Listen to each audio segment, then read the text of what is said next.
একদিন বাবা আমাকে ডেকে বললেন, তুই স্কুলে যাস না, সারাদিন ঘরের মধ্যে করিসটা কি, বড় হয়ে করবিটা কি?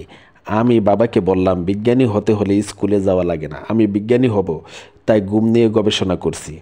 বাবা বললেন, কিভাবে? আমি বললাম, আমি সময় দেখে ঘুমাই, ও কিভাবে বেশি সময় ঘুমানো যায় তা আবিষ্কার করছি।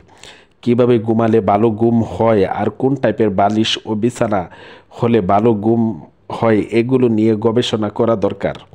এটি গবেষণার জন্য কিছু টাকা প্রয়োজন। তখন বাবা রেগে গিয়ে বললেন, এতে নিশ্চয় তোর মা তোকে সহায়তা করছে, কারণ তোর মা তোর চেয়ে বড় বিজ্ঞানী। কারণ ও একবার ঘুমালে 12 ঘন্টার আগে কোনোভাবে তার ঘুম ভাঙে না। এই ঘুম নিয়ে গবেষণা কর, খাওয়া প্রয়োজন যেন না হয়, আর যদি খাওয়ার প্রয়োজন হয় তবে নিজে টাকা উপার্জন করে খাবি, তবে তোর বিজ্ঞানী হবার ভূত মাথা থেকে নামবে। বাবার কথা শুনে আমি হতাশায় ভাসলাম।